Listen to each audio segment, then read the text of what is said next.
Get off the marketing roller coaster and get on the automated fast track to digitally market your brand everywhere now. Join podcast producer Tom Hazzard and Inc. columnist Tracy Hazzard as they share easy content building formulas and smart cut secrets proven to fuel hundreds of blogs, podcasts, and brands with bingeable original content. Join the conversation on how to get your message out to the world. Be original. Be heard. Promote with power and purpose. Feed your brand.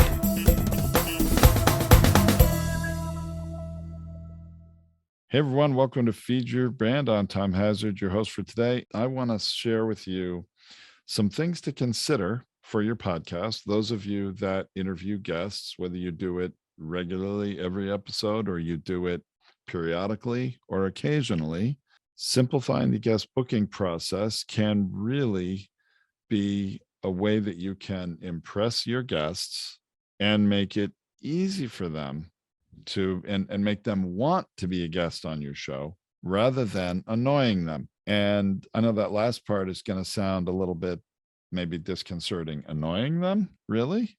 Does my process for booking guests annoy them? Well, depends on how you're doing it. I'll tell you that podcast guests will be much happier if the process is friction-free, pretty simple. You don't make them do an awful lot of homework, especially just to, schedule that time with you and get to the point of the fun part, actually being on your show. And I'm going to give you some examples and some pros and cons, and honestly, there's no absolute right or wrong way to do this. But I do think it's important that all of you podcast hosts out there consider this. Evaluate your own process. Hold up a mirror to yourself. That's one of the hardest things it is for anybody to do. I think especially in podcasting, we all like to think, oh, our show is great and everybody loves it. And why wouldn't you want to be a guest on my show? Right. But, really make sure, have you gone through your own guest booking process? Have you tried it to actually go through the process as if you're a guest? If you haven't, I really highly recommend you do it, or have someone else that you know and trust who's willing to go through it, even if they're not going to be a guest. Just test it out and get their feedback, because that there is a fine line. And I know that me as a podcast host, I don't want to have to chase down a guest to get their headshot, to get their bio, to get some of the things that I need to be able to give to my production team to do the work that I need them to do, so we can promote the episode, so we can give proper social media share assets to the guests, hopefully they'll share it. I want my job as a host to be easy. And for that, I've set up a booking calendar link that requires them to fill out certain pieces of information and provide things like their headshot and their bio, social share, social media handles, things like that, in order to get them for them to be able to book a time on my calendar. And that's really important. You don't want to, have to send 5 emails back and forth trying to schedule something, and then they didn't send you what they need to, and they get too busy and the email gets buried. And, then, after that, you may find you've recorded the episode and they still haven't provided you what you need, and you're chasing them down for it before it's going to publish. It's a very bad situation and very frustrating for us, the host. So I understand that, certainly, from the perspective of a host. A host. Yeah, I said that right. But then when it comes to the guest, if we have a lot of obstacles in the path for them to even get to the fun part, we can annoy them so much they're like, forget it, it's not worth it to me, I'm not even booking this call. And what I mean by that is some people have, and I'm not going to out anyone in this podcast, just so you know. So if you're hoping I'm on a dish on, this is a podcast that isn't doing it right, I'm not really going to do that. But I am going to share anonymously some experiences. Some have been with clients of ours at Podetize, and some have been experiences that I have had being a guest on other shows and other things that people have shared with us. But we had a customer with, I just thought was one of the best cover arts that I've ever seen for a podcast. Really liked it. And their guest booking process, first you had to go to a page that had a questionnaire, and it was like it's an application to be a guest. Now, there are times when that's appropriate, and I'm going to come back to that. But for the moment, if you are a relatively new podcaster, you've been doing it for, let's say, less than 6 months, and you're putting up this questionnaire that really feels more like an application where the guest has to justify why they're worthy to be a guest on your show, and answer all sorts of questions before either they're going to be able to book, or if you're going to get back to them later, they can't even book the time. You're just having them fill out this form to even get past that gate, to at some point after that be able to book on your schedule. You're not going to get an awful lot of guests, or a lot of, maybe the ones you'd want to have, being willing to complete that. Or, they may pawn off something like that to, if they have an assistant, and an admin or executive assistant or something that would fill it out for them. You're going to get sort of secondhand information. But then, if you annoy their executive assistant, that's not going to really help you very much either. So you really want to think about the context of where you are in your podcasting journey. Is this a brand new podcast? Do you have a big name? Do you have a large following? Do you have a really deep list of potential guests that you can draw from? Then, maybe you're in a better position to have people apply. But usually with a new podcaster and with a host that, even if you're known really well in certain circles, but maybe not in a broader sense, you really want to make this easy for people. And some of them, it may be easier for you to just pick up the phone, have a call. Hey, would you like to be on the podcast, and schedule it? And then, maybe you do, in those early days, want to collect what you need from them later, or ask if they'd be willing to email it to you, and hope they do, and have to chase them down later if they don't. You got to think about where you are and in the context of things. Now, of course, I really do recommend, as I said up front in this episode, you do want to organize yourself. It actually makes a good impression, a professional one, that you're organized. And here's how you book to be on the podcast. Go to this link, collect some basic information, just a few of those critical things needed to make the process easier. And so you can follow through with production and communication of everything you need to. But when you start having these complex applications, or, if you're going to make them connect a certain way, like I've had this happen. And, 10, 12 years ago, maybe was a little more accepted. Today, it's really not. Is that, I only do all my podcast interviews on Skype. So if you're not a Skype member, you need to go sign up, get an account with Skype, and you're going to connect with me there. I've still had that happen very recently. And I got to tell you, Skype is pretty old school in the world of video meetings across the internet. And I have met lots of people who just do not want to go sign up and get another account somewhere in order to be able to be interviewed by you on your podcast. I mean, I still have an old Skype account, but, can't even remember the last time I logged into it. And I'd have to look up my username and password somewhere. And that was probably before I was using a password manager like LastPass, where it'd be pretty easy to just type it in and go. So even things like that will be really annoying, or can be annoying, or create friction and tension with your guest, which again is not really in the spirit of, I'm sure, the kind of relationship you want to foster with a guest, especially if your show is one where your ideal guests hopefully someday will become your ideal client or customer. The last thing you want to do is make it hard for them. So if there are any systems, processes, tools you use that can make it easier for that guest, like just giving them a single link that they click from any phone or computer browser, and boom, they're right into meeting with you. Obviously, that's going to be a better experience.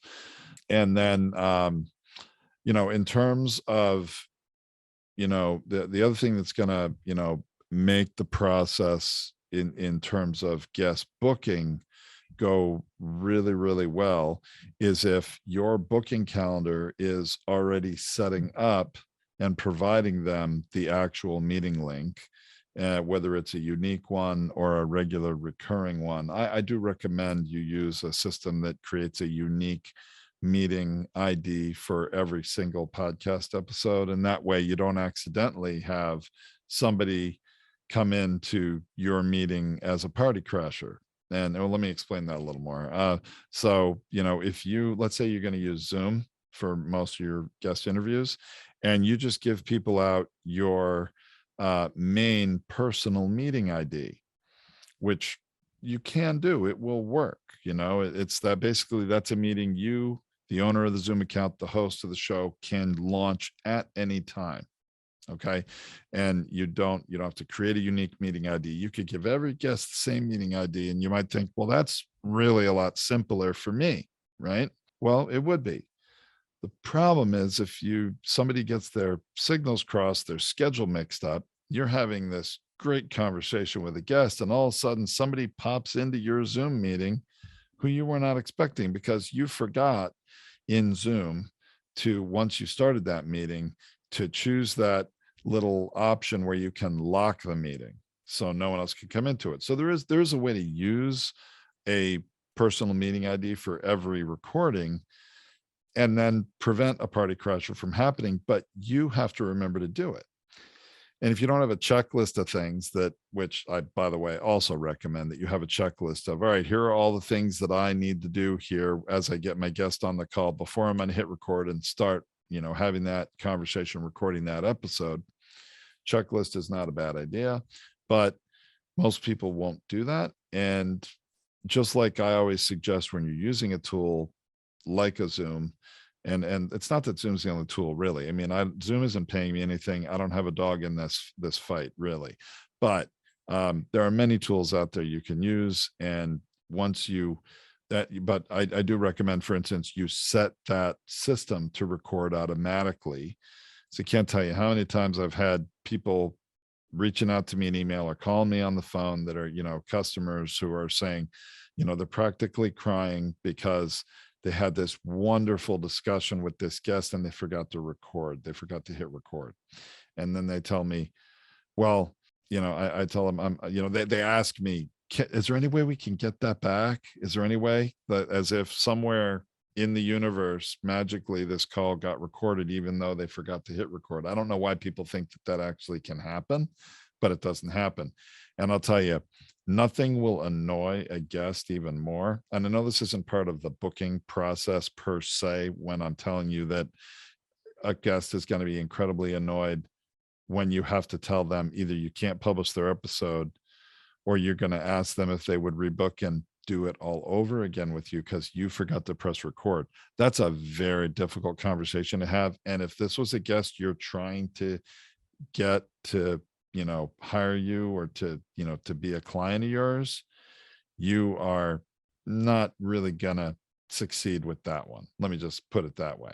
Okay. So as a part of your guest booking process, to create this friction-free path to getting them from first agreeing and saying, yes, I'm willing to be a guest on your show, to then actually, showing up on that call for the recording, you would want to, whatever booking calendar system you use, whether it's a Calendly or a Once Hub or something else, they pretty much all have an integration with Zoom that you can connect, so that when they create that appointment for that podcast interview, it's going to create a unique meeting ID that nobody else has. And you'll never have the potential of a party crasher coming in and interrupting what otherwise is a great conversation. That's one important point. And the second important point is the Zoom settings can be set so that that meeting, when it starts, automatically starts recording from the very beginning of that meeting, so that you cannot possibly forget to record it. So that is a setting for those of you. I'm not going to get into the in and out technical details, although we'll have a screenshot in the blog post for this episode of Feed Your Brand on podetize.com that'll show you where that setting is in Zoom. And just to give you point you in the right direction, this is not a setting that you do in your local Zoom app on your computer. This is a setting for not only the meeting type that's a podcast interview meeting, but also sets it to automatically record. You have to go on the web to zoom.us, log into your Zoom account on their website. And there are then settings for the different types of meeting events you can create. You're going to create one that is specifically for podcast interview. It'll create a unique meeting ID every time, and you'll set it to automatically record. Now, another technical tip, just because it's on my mind, we still recommend you record locally if you're using Zoom on your local computer and not record in the cloud. That also is one of those settings you can set in the meeting type. And even though it's something you're doing in the settings on Zoom on the web, it actually will create that meeting type and automatically record locally to your computer as long as you tell it to. And this is set this meeting time up once and done, connecting it with Calendly. And then anytime someone books that interview with you, it's going to set it all up for you automatically. It's going to email the guest. Now, a couple other suggestions for making this guest booking process a one that's going to impress the guest, and which is really what you want, whether you're mining them to be a client or it's just someone you want to show them respect because they're giving you their time for free, most likely, to be a guest on your show, is that as you're asking them for these questions, or asking these questions and providing information, their headshot, their web address, their email, their bio, all this good stuff, you can actually have information within there that says, you can give them a little, I would say, just a announcement that this is so that we can properly present you in social media and on our website, and give you, the credit that you deserve as a guest. I mean, you can give them the good reason why you're collecting some of this information. And, you can do that either within the booking calendar, or you can do it with another, you can have it be a page on your website where it's an application and they just, fill it out. And then it'll book, but you can do it within a lot of the calendar programs directly. But then it's a little more impressive is in the follow-up too. A lot of these systems, they'll send obviously a calendar invite to them, but it can also send that guest an email. And if you give them just a little information about what to expect with the recording session and some tips, and you can say, hey, if you're new to being a podcast guest, so that they know you're not being condescending. If you're not new, they can skip it. But if they're new to being a podcast guest, and you give them a few tips to prepare them for what to expect and recommendations for best practices for recording, that they use a headset to listen, if they have a USB microphone or something even better, please use that. A couple of these things, letting them know if it's going to be a video recorded and published as well, so that they know, hey, this is going to be a video, so just be aware. And so that they know, oh, I got to think about what's behind me, and do I want to show that? Is that okay? So friction free, really important. But if you really are going to be asked, here's the thing that I think is one of the most annoying things I've ever experienced as a guest. Okay. If the host's questions on this questionnaire or application, or, in the process before even booking the appointment, if that guest is asking me, what things should I ask you about? What things do you want me to ask you? It's like, wait a second. You're not willing to do a little homework or have a call with me, or you haven't already figured that, if you're wanting me to do the work of telling you how to conduct your own podcast, I may run the other direction and say, nope, not interested. So I find that sometimes a lot of podcasters do that. They try to podcast hosts. They try to make it so that instead of showing that guest respect by having done a little homework on them, just a little Googling, go to their own website, learn a little about them. I mean, why did you want them on the show in the first place? I mean, hopefully there was some reason, you had some curiosity. And I think you should be coming to that with your own plan for what to talk about. And that may have involved a call ahead of time to have a discussion, to formulate some things if they're willing, or maybe you met them at an event, things like that.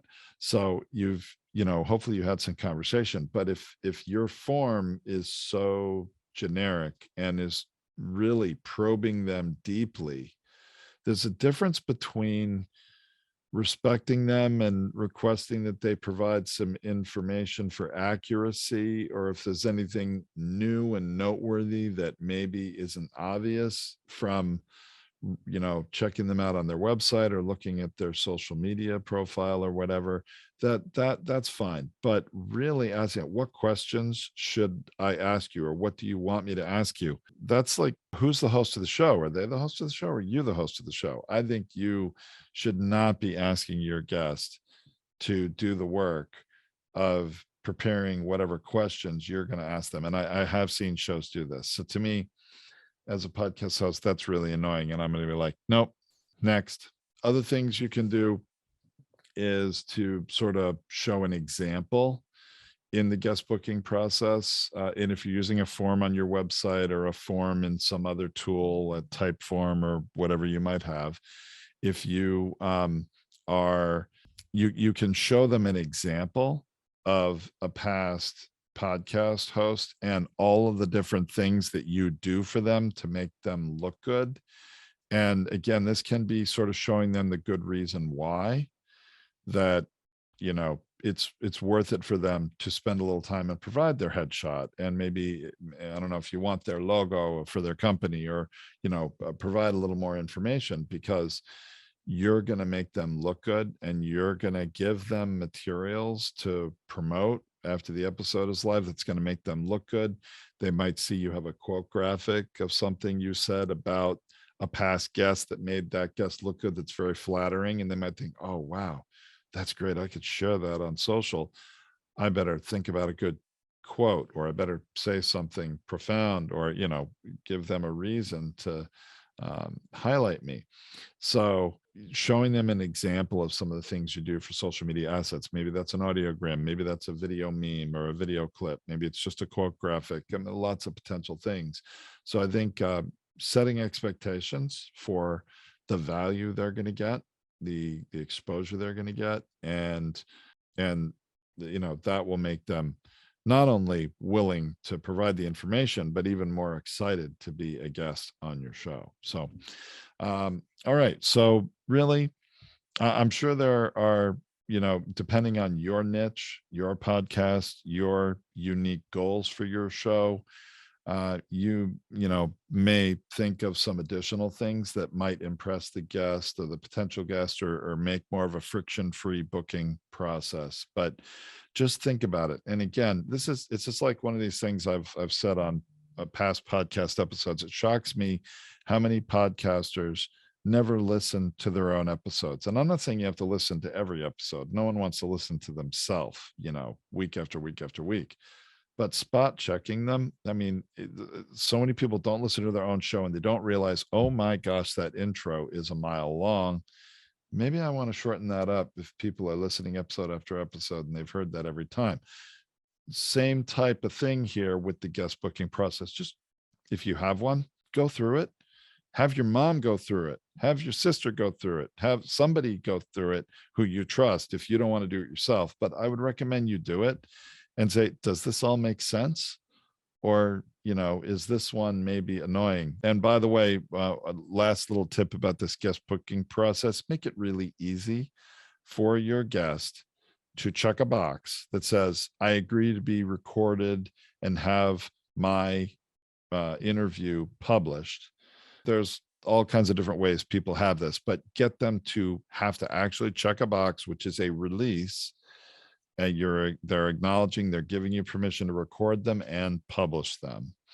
And don't make that like a book, or they have to actually sign a release. I think those, you can do that if you want to. Some people who I've met who are podcasters and are lawyers go to that extent, but I think that can not put the best tone in place, that, energetically, the energy around, oh my gosh, I'm signing my life away to an attorney just to be on their podcast, or to anybody really. So I like to have a pretty clear statement, a couple sentences about acknowledging they're going to be recorded and they're giving permission to do it. And they can't even book the appointment unless they do that, but it's friction free. They're just checking a box. That's all. If they don't check that box, when they try to book the call, it'll say, please complete all the required steps. They have to go and check that box. You're just putting them on notice, making it very clear. Again, friction free. So that's my recommendations. I guess that's probably enough for today. I mean, how much can I really go on about the guest booking process? But the message is, please simplify it, make it smooth, friction free, and you can impress your guests with how organized and professional you are, even if you're not organized and professional. Got news for you. I mean, I think I'm professional, but I'm really not all that organized. I need lots of other tools to organize things for me. And this is one you can do one time. It's organized, it's professional, it impresses people. So, all right, folks, thanks for listening. We'll be back next time with another hopefully helpful, useful, and valuable episode for you here on Feed Your Brand. Until then, have a good one. For more tips, tactics, and strategies, visit us online at podetize.com or on social at Podetize. Thanks for exploring the power of podcasting and how to be seen, heard, found, and rewarded in our noisy digital world. Keep on podcasting.